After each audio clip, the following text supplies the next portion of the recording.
Pelo sinal da Santa Cruz, livrai-nos Deus, nosso Senhor, dos nossos inimigos, em nome do Pai, e do Filho, e do Espírito Santo. Amém. Meu Senhor e meu Deus, creio firmemente que estás aqui, que me vês, que me ouves. Adoro-te com profunda reverência. Peço-te perdão dos meus pecados e graça para fazer com fruto este tempo de oração. Minha Mãe Imaculada, São José, meu Pai e Senhor, meu anjo da guarda, intercedei por mim. Hoje eu queria fazer com vocês uma oração um pouquinho diferente, mas pedindo desde já a Nosso Senhor que seja de verdade oração. E por que eu digo isso? Porque pelo tema que a gente vai conversar com Jesus hoje, a gente tem um pouquinho o risco de transformar essa meditação assim numa palestra, numa aula, e esse não é o objetivo. O objetivo é que a gente reze. Mas eu acho que é um tema que nos ajuda a rezar, não só agora nessa meia hora, mas nos ajuda a rezar também ao longo da nossa vida, porque traz um conhecimento sobre nós mesmos e sobre os outros que nos ajuda a progredir na vida espiritual. E o tema, como você já viu pelo título da meditação, é o nosso temperamento, os nossos temperamentos. Cada vez mais é comum que as pessoas elas vão conhecendo o seu temperamento, o seu modo de ser, e também é comum que as pessoas se deem conta de que isso ajuda a gente a compreender assim, os nossos sentimentos, as nossas reações, e também a compreender os sentimentos e reações dos outros.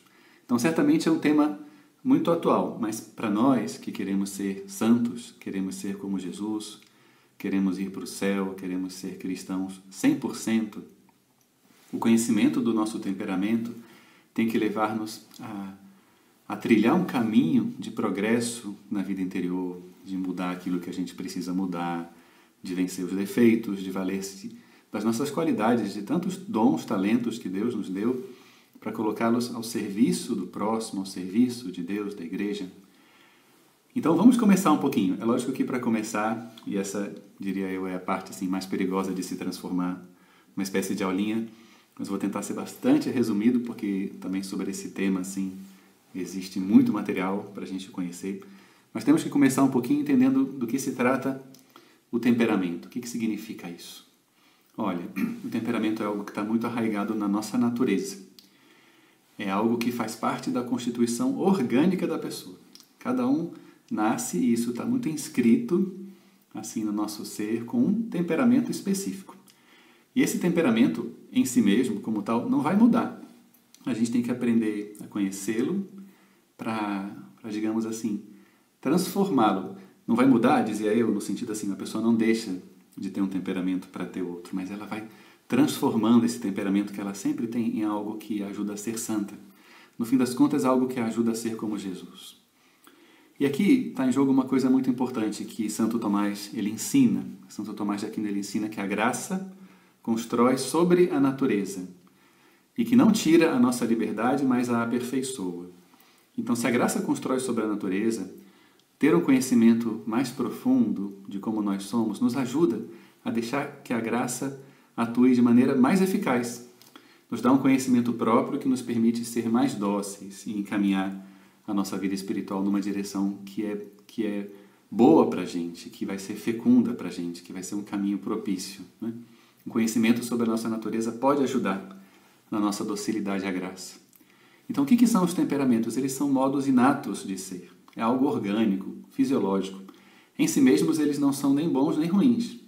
Eles têm que ser trabalhados pelas virtudes, pela graça, para que nós alcancemos uma grande capacidade de amar.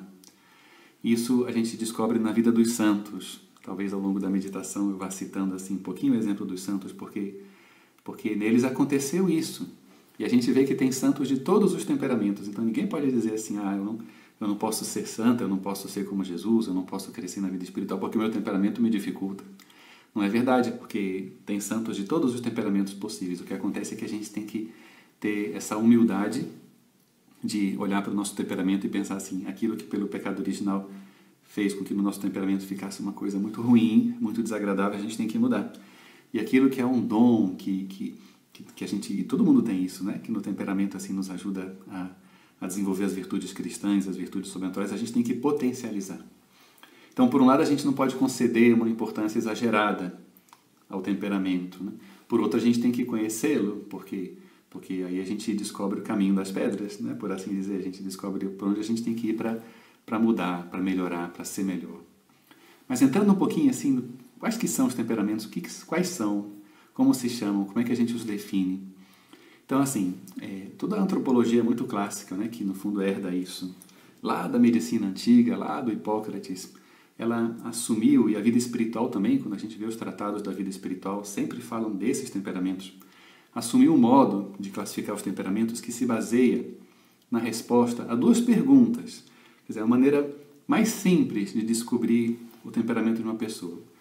Essas duas perguntas que procuram assim descobrir como é que nós somos e reagimos diante dos impulsos, né, dos estímulos externos sensíveis, são as seguintes. Qual que é a intensidade da reação que a gente tem diante de um estímulo externo sensível e qual que é a duração dessa reação? Ou seja, duas perguntas. Quando a gente recebe um estímulo externo, que entra pelos sentidos, que vem através de alguém, que uma coisa que a gente vê, que a gente ouve, que a gente sente, que nos chega de algum modo, esses estímulos externos sensíveis, eles têm muita intensidade ou pouca intensidade? E depois, uma vez que a gente foi estimulado por dentro, né, que os nossos sentidos internos eles foram excitados, digamos assim, essa duração, ela dura muito tempo ou pouco tempo? Então, reparem que, de acordo com as respostas a essas duas perguntas, a gente tem 4 combinações. Sim, sim, sim, não, não, sim e não, não. Ou seja, a pessoa pode ter um estímulo, ao ser estimulado, uma reação muito forte e essa reação durar, ou seja, é sim e sim. A pessoa pode ter uma reação forte, mas durar pouco tempo, então é sim e não. A pessoa pode não ter uma reação rápida, assim, forte no início, mas uma vez que essa reação foi produzida, que o estímulo interno que dentro da pessoa aquilo entrou, fica muito tempo, então é o não sim. E cabe a possibilidade de que a pessoa ela não é estimulada intensamente e mesmo aquilo que nela foi estimulado não dura muito tempo, é o não e não. Então, essas duas perguntas geram 4 tipos de temperamentos, que, como eu falava na medicina antiga, eles foram associados, assim acreditavam, né, os médicos da época, aos 4 humores ou líquidos, né, que se acreditava que há, e de fato era um conhecimento bastante interessante, porque em grande parte é assim mesmo, né?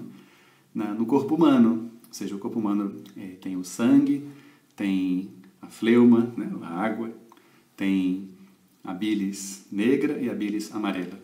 Então, assim, são 4 líquidos, 4 humores que circulam pelos nossos órgãos, né? Então, esses 4 temperamentos, eles foram desde sempre associados a esses 4 humores. Depois, logicamente, com o tempo, a ciência, tanto médica quanto psicológica, foi aprimorando, né? Mas é interessante notar como que, desde o início, isso aqui conserva grande validade. Então, a gente pode pensar assim, quem são aqueles que têm sim para as duas respostas? Ou seja, são rapidamente e fortemente estimulados, esse estímulo, essa reação dura muito tempo. São os coléricos, aqueles que têm mais a ver com a chamada bilis amarela, né? E então daí a gente vê o nome da cólera, né? Porque a gente pensa numa pessoa colérica, a gente pensa numa pessoa com reação rápida, vigorosa, de longa duração, uma pessoa mais explosiva, impulsiva. E isso vai trazendo uma série de características, assim, né? Parte de uma coisa simples, né? Essas duas perguntinhas, mas depois vão definindo todo um modo de ser interessante, né? O colérico, ele acaba tendo muita energia, então uma inteligência aguçada, uma vontade forte, paixões intensas, mas tem também uma tendência a dominar os outros, tendência ao orgulho, a autoconfiança, a teimosia, a obstinação. E se diz que, por ser sim as duas respostas, o colérico ele é quente e seco, né? O quente é a reação rápida e intensa, o seco é a reação duradoura. A quentura está relacionada a essa impulsividade, né? Essa primeira reação, quente, explosivo. E a secura, o seco, está relacionado à ideia de permanência, dura no tempo, é seco. Então, o colérico ele é quente e seco, de modo que também se pode associar ao seu temperamento um elemento da natureza. Isso se fez desde o início. Que qual que é? O fogo. O fogo ele é quente e seco. Então, a gente vai tendo essas assim, comparações gráficas que nos ajudam a entender as pessoas. Pensa numa pessoa colérica, é um fogo. Ou seja, o que é característica do fogo? Ele domina, ele abrasa, ele dá luz e calor, mas ele pode machucar, pode ferir. Ele se expande, o fogo sempre se expande, mas ele não se adapta, né? O fogo ele quer dominar, ele quer consumir, mas ele não se adapta ao entorno, ao contrário, né? Ele que quer dominar, né? Então repara, vai ser muitas pessoas assim que, das coléricas, quase sempre vão ser pessoas muito ativas ao lidar com os problemas e desafios, gostam de ter problemas e desafios, porque são de algum modo movidas a isso. Mas tem esse risco de serem egocêntricas, né? Assim, dominadoras, muito exigentes, né? Mas teve santos que foram assim. E a gente vai ver por que eles foram santos sendo assim, o que eles tiveram que lutar, né? Por exemplo, São Francisco de Sales é um santo colérico, mas ele foi reconhecido depois como santo da doçura. Sabe que descobriram embaixo da mesa dele, do tampo da mesa de madeira, marcas das unhas dele, porque ele era bispo de Genebra. E quando ele recebia pessoas que, para ele, eram pessoas muito maçantes, assim, ele tentava demonstrar doçura e por baixo da mesa ele ia arranhando com as unhas para descarregar ali a sua cólera, digamos assim, né? E externamente ele parecia, assim, sereno, afável, mas ele estava lutando naquilo. Só depois que ele morreu que viram que a mesa dele tinha um montão daquelas marcas, né? Então ele, sendo colérico, conseguiu ser, assim, ficar conhecido como o santo da doçura. São José Maria, o nosso padre, era colérico de temperamento, mas lutou intensamente por ser humilde, por se mortificar, por ser corrigido, por pedir desculpas. Ele pedia muitas vezes desculpas. Então é interessante, né, como ele foi trabalhando o temperamento dele e se valeu dessa grande característica da energia que tem um colérico para fundar a obra. Aqui acontece uma coisa muito interessante. Os santos fundadores, em geral, tendencialmente são santos coléricos. Por quê? Porque têm essa energia, são audazes, são ousados, gostam de desafios. E outro segundo temperamento. A resposta sim, a primeira pergunta, reações rápidas, intensas, mas que duram pouco tempo. São os sanguíneos. Tem a ver com o sangue. E tem reações rápidas e vigorosas, mas que têm curta duração. Então o que acontece? Acabam sendo pessoas que a gente tende a identificar como pessoas mais superficiais, mais instáveis, falta constância, falta firmeza. Estão sempre orientados àquilo que é externo e menos àquilo que é interno, por exemplo, o recolhimento, a interioridade. São otimistas, tendem a ser vaidosos, são brincalhões, são alegres. A pessoa sanguínea é muito simpática, né? Uma pessoa do lado de quem é bom estar. Mas tem esse risco e esse problema assim, de ser um pouco superficial. Por quê? Porque como o estímulo é forte, mas dura pouco, a pessoa sanguínea está sempre sendo estimulada por uma coisa nova. Então, ela começa muitas coisas, mas não as termina. Porque sempre vem uma coisa que rouba a sua atenção. Então, é o sangue. O sanguíneo ele é quente, porque tem reação rápida e forte, mas é úmido, porque essa reação dura pouco, né? A umidade denota essa característica assim, de transitoriedade, né? De passar, porque o úmido ele evapora e logo depois desaparece, né? E ele é o ar, no elemento da natureza, assim como o colérico é o fogo, o sanguíneo é o ar. Então pensa assim no ar, o ar se expande e se adapta, assim como o colérico é fogo que se expande, mas não se adapta. O sanguíneo é o ar se expande, mas ele se adapta, ele cabe dentro de um recipiente, ele pode ser amoldado.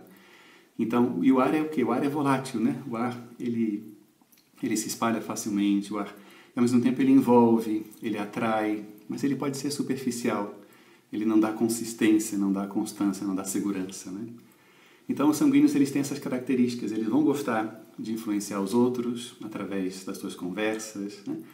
Eles tendem a ser emotivos, e aqui é interessante, a gente tem que entender a diferença entre emoção e sentimento.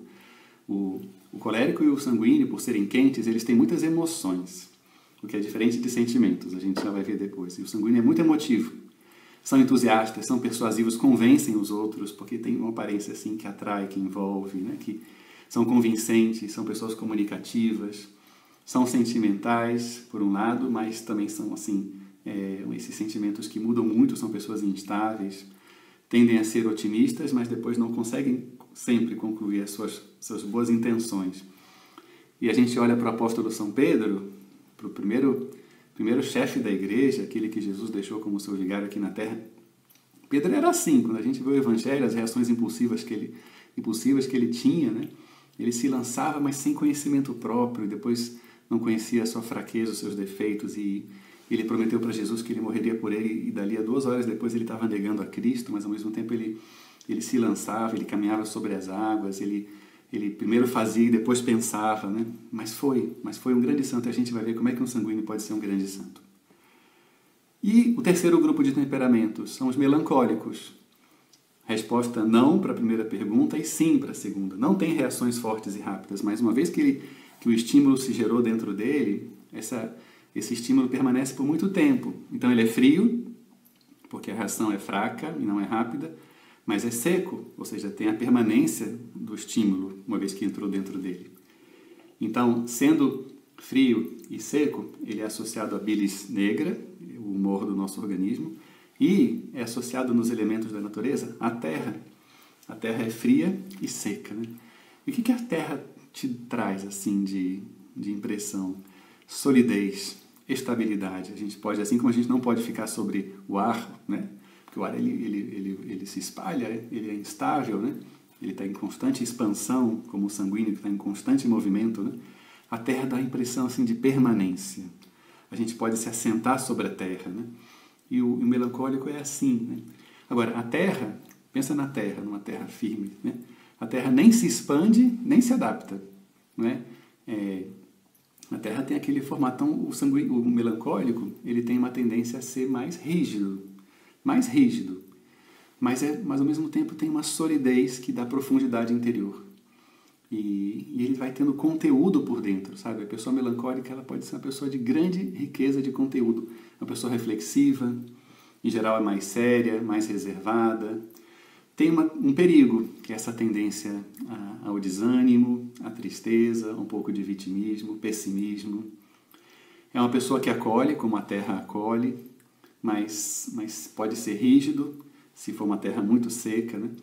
E ao mesmo tempo pode dar fruto, como a terra dá fruto. Por essa tendência assim, à rigidez, à permanência, o melancólico ele tem uma tendência a se apegar às regras, né? A pessoa que é muito afeita assim, a agarrar-se às regras, né? Em geral é a pessoa melancólica, estão mais unidos à ideia de estrutura, de regulamento, são pessoas mais sistemáticas, tendem a ser um pouquinho mais perfeccionistas, mas isso também lhes faz ser mais intensos, profundos.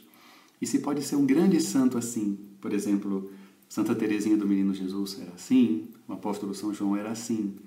Deus vai trabalhando a alma por dentro, mas é necessário que eles tenham uma profunda confiança no Senhor. Não desconfiem muito de si mesmos, sejam mais otimistas, alegres, né? Esses são os melancólicos. E os fleumáticos? Os nossos queridos fleumáticos, eles têm as duas respostas não. Não têm reações rápidas, e quando vêm essas reações, elas não duram muito tempo. Então, a gente poderia ter uma impressão assim, nossa, mas o fleumático, então, ele é um pouco assim, inerte. Esse é o grande risco do fleumático, ser um pouco passivo, inerte. Mas a gente vai ver que também tem uma grande riqueza por trás desse temperamento. Eles são, a fleuma, a água, né? Eles são água. E repara que a água, que é fria e úmida, né? Então a gente já agora compõe o quadro, porque o colérico é quente e seco, o sanguíneo é quente e úmido, o melancólico é frio e seco, e o fleumático é frio e úmido. Então a gente tem o fogo, o ar, o sangue e a água. A água é fria e úmida. Ela não se expande, a água está ali quietinha no lugar dela. Mas olha que interessante, a água se adapta. Então o colérico não é expansivo, o fleumático, perdão, não é expansivo, né? A água está quietinha, ela está ali na dela. E, além do mais, ela se adapta. O melancólico, por ser terra mais rígida, não se adapta, né? Mas a água, ela toma a forma do recipiente onde ela está. Se você põe numa garrafa, ela vai ter o formato da garrafa. Se você põe numa jarra, ela vai ter o formato da jarra. E essa capacidade de se adaptar ao ambiente, às pessoas ao seu lado, dá ao fleumático assim, umas qualidades muito interessantes do ponto de vista de relacionamento, de perseverança nas coisas começadas, porque ele vai tendo uma maior resiliência, maior capacidade assim, de lidar com sofrimentos mais prolongados. Então ele tende a ser conciliador. Mas o risco dele qual que é? É ser mais inerte, passivo. O fleumático ele não gosta de muitas mudanças rápidas, ele prefere, digamos assim, a ideia de constância, de segurança, não gosta de muitas mudanças súbitas, né? Ele gosta mais de ficar na dele, né? Ele gosta mais de ficar, por exemplo, dentro de um quarto, lendo um livro. E isso passa aos demais o quê? Uma ideia de serenidade, de confiança, porque são pessoas calmas, leais, precisamente porque não têm emoções muito fortes, né? São pessoas assim que não são caixinhas de surpresa, a gente já vai conhecendo, são pessoas fáceis de lidar. E tem aquilo que eu falava das emoções e dos sentimentos. O fleumático ele tem muitos sentimentos, O colérico e o sanguíneo têm muitas emoções, porque as emoções dizem respeito a esses impulsos mais fortes de momento, assim. Os sentimentos são coisas que ficam mais para dentro, né? São coisas assim mais propriamente do fleumático e do melancólico, que tem muito sentimento interior. Então existe um risco também do fleumático ser muito sentimental, mas vai ser um sentimentalismo assim da imaginação, não tanto baseado em estímulos externos, né? O sanguíneo, como ele é para fora, ele é muito baseado nos estímulos externos e, portanto, pode ser uma pessoa que tende mais à sensualidade, por exemplo, né? Agora, o fleumático, ele vai, entre aspas, curtir, digamos assim, esses seus sentimentos por dentro. Tendência a ser mais imaginativo, a fazer fantasias no seu mundo interior. Isso é muito próprio do fleumático. Agora, essa capacidade de ser conciliador, de perseverar, de se adaptar, de ter resiliência, faz com que ele seja uma pessoa sensata, prudente, trabalhadora. E a gente entende que Santo Tomás de Aquino foi assim. Imagina, Santo Tomás de Aquino, ele fez a Suma Teológica. A gente nunca poderia imaginar, assim, por exemplo, São Pedro, sanguíneo, fazendo a Suma Teológica, né? Ou um colérico fazendo a Suma Teológica, é mais de ação, né? Agora, o fleumático é mais de reflexão. E uma reflexão, assim, trabalhada no tempo, com perseverança, com paciência. Então, imagina, Santo Tomás de Aquino ficou a vida inteira escrevendo, entre outras obras, a Suma Teológica. Isso é o próprio do fleumático. Um pouquinho de cada vez, com perseverança até o fim. A gente poderia se perguntar assim, padre, dá para falar de um temperamento ideal? Olha, a gente poderia fazer um esforço, né? Se a gente pegasse assim as características dos 4 temperamentos, a gente poderia dizer assim, olha, que do sanguíneo a gente queria pegar a simpatia dele, né? A alegria dele, o seu grande coração, a sua vivacidade. Do melancólico a gente quereria pegar o quê? A sua profundidade, a delicadeza dos seus sentimentos. Do colérico, a sua capacidade de ter uma atividade inesgotável, a sua tenacidade. E do fleumático, o domínio de si mesmo, a prudência, a perseverança. Agora, isso é uma teoria, né? Porque cada pessoa tem o temperamento que tem e não vai ter esse mix dos 4, né? Mas, em todo caso, para nós, o que importa? Voltando ao que a gente via lá no início da meditação e agora procurando se dirigir de verdade a Jesus, conhecendo-se um pouquinho mais a si mesmo, como talvez ao longo desses minutos você foi se conhecendo, o que importa de verdade? O mais importante não é se você é colérica, melancólica, sanguínea, fleumática. O mais importante é que você seja como Jesus. Então a gente tem que ter um conhecimento do nosso temperamento para saber se eu, como fleumático, sanguíneo, colérico, melancólico, o que eu preciso viver, me esforçar, fazer, rezar, mudar, acolher, para eu ser como Cristo, porque o que importa é ser como Jesus. O que importa é a graça, né? A graça ela constrói sobre a natureza, certamente, portanto esse conhecimento é necessário e útil. Mas o que importa é depois o que Deus vai fazer conosco. E repare que dá para ser santo tendo os 4 temperamentos.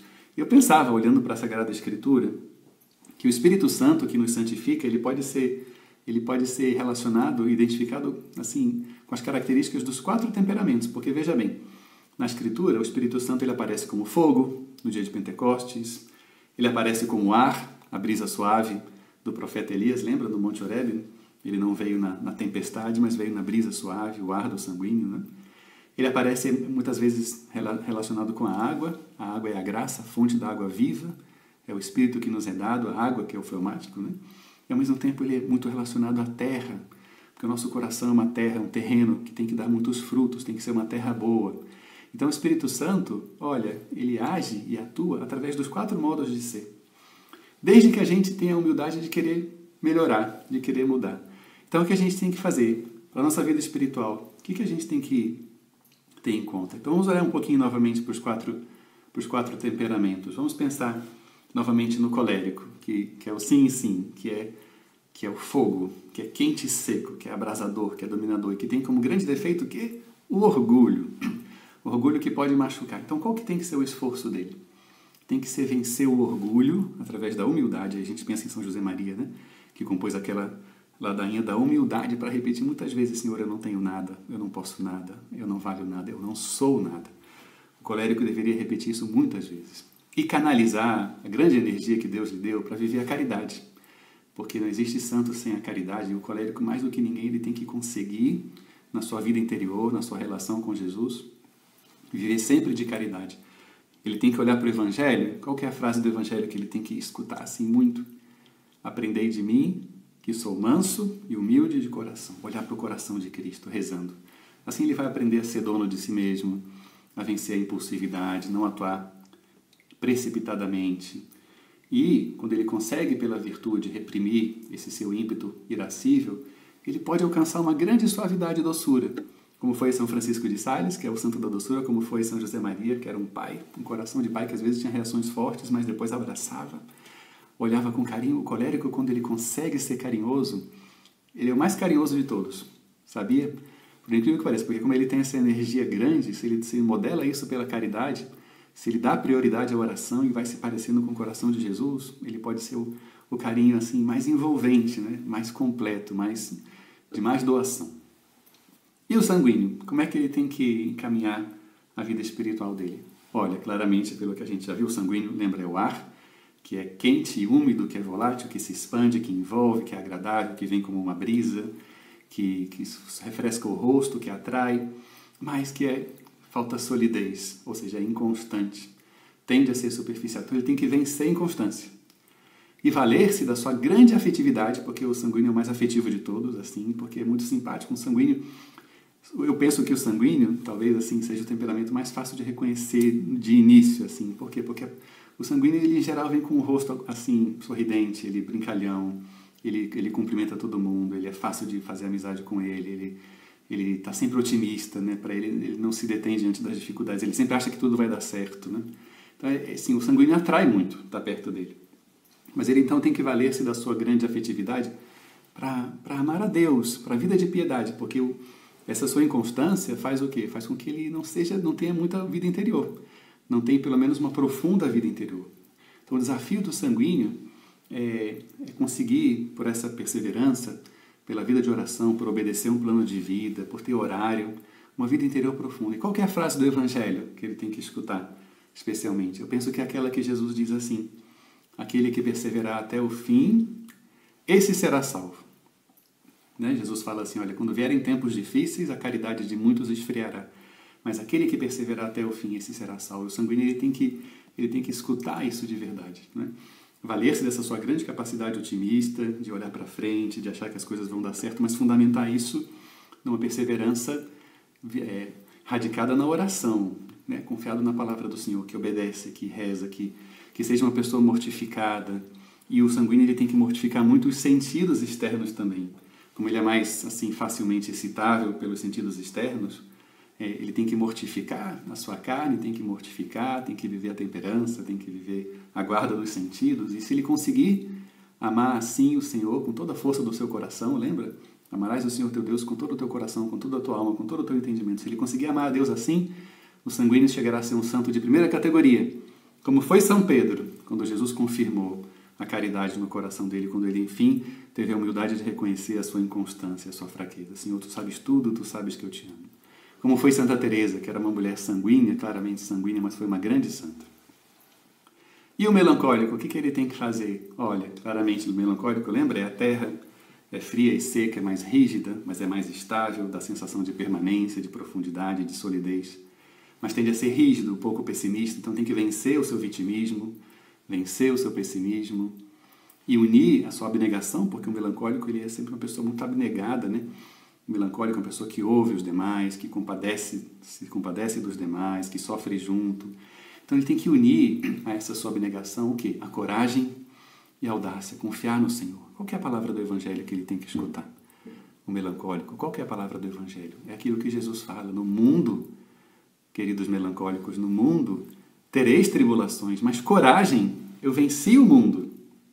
Então, o melancólico, ele se compadece facilmente das misérias do próprio, né? Eles tendem a ser benfeitores da humanidade, sabem levar a abnegação até o heroísmo, e também do lado de pessoas que sofrem, do lado de enfermos, mas isso tudo faz com que ele tenda a ser um pouquinho assim, o patinho feio, né? Dele se achar o culpado de tudo, e ele desconfiar do Senhor, e de ele perder, né, digamos assim, tantos dons que Deus lhe deu. Por quê? Porque ele se complica interiormente, porque tem um olhar muito centrado sobre si mesmo. Então é necessário esse abrir-se para fora, ter uma coragem, um coração forte e grande também na ação, na confiança no Senhor, em audácia, em não ter medo de errar, não ter medo de arriscar, e saber que Deus é o seu Pai e que Jesus conta com ele, né? Assim vai ser um melancólico santo, né? Porque ele vai combater a sua indecisão, a sua covardia, vai conseguir tomar decisões firmes, vai lançar-se a grandes empresas com ânimo, com otimismo. Os melancólicos são assim. A Santa Teresinha era uma menina melancólica, mas quando ela descobriu que a vocação dela era o amor, ela se sentiu conquistadora do mundo inteiro, sem sair do convento dela. Ela ganhou uma força. Então o melancólico ele precisa que na sua direção espiritual ele seja infundido uma grande confiança no Senhor, uma grande confiança em Deus. E aí vai ser um santo de primeiríssima grandeza. E os nossos queridos fleumáticos, o que eles precisam fazer? São a água, lembra? Fria e úmida, se adaptam, são conciliadores, mas são meio inertes, são meio passivos, eles se adaptam ao lugar onde eles estão, e por isso mesmo eles têm uma certa resiliência. É difícil fazer desanimar assim, um fleumático do ponto de vista assim de... Quer dizer, por isso o fleumático ele é um bom temperamento para lidar com o colérico, porque o colérico é fogo, e o fleumático é água, e a água pode apagar o fogo, né?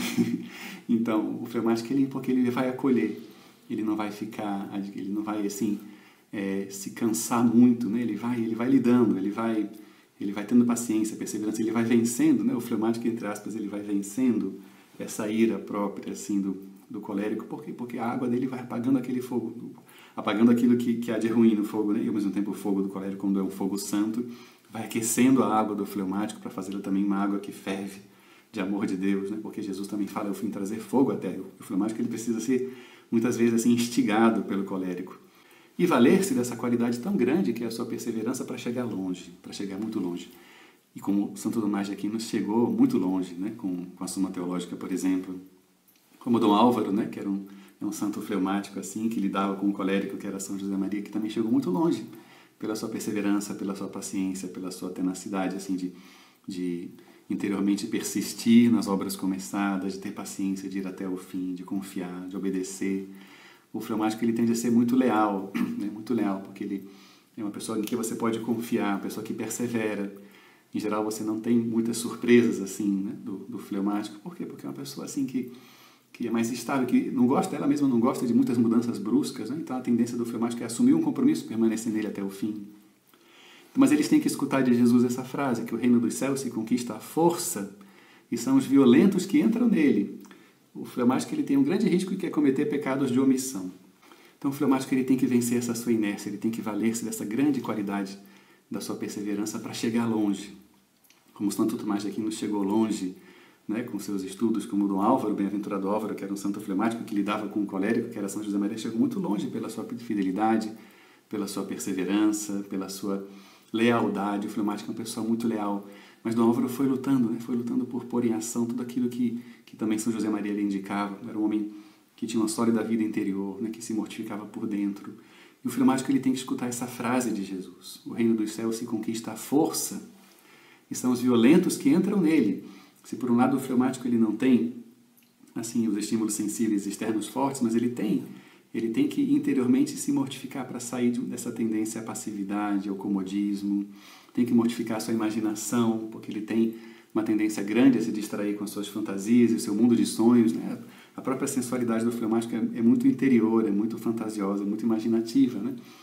E faz com que ele se perca no seu mundo interior e acabe cometendo pecados de omissão, se demore muito para colocar-se em ação, e por isso externamente eles podem parecer preguiçosos, têm a tendência a procrastinar.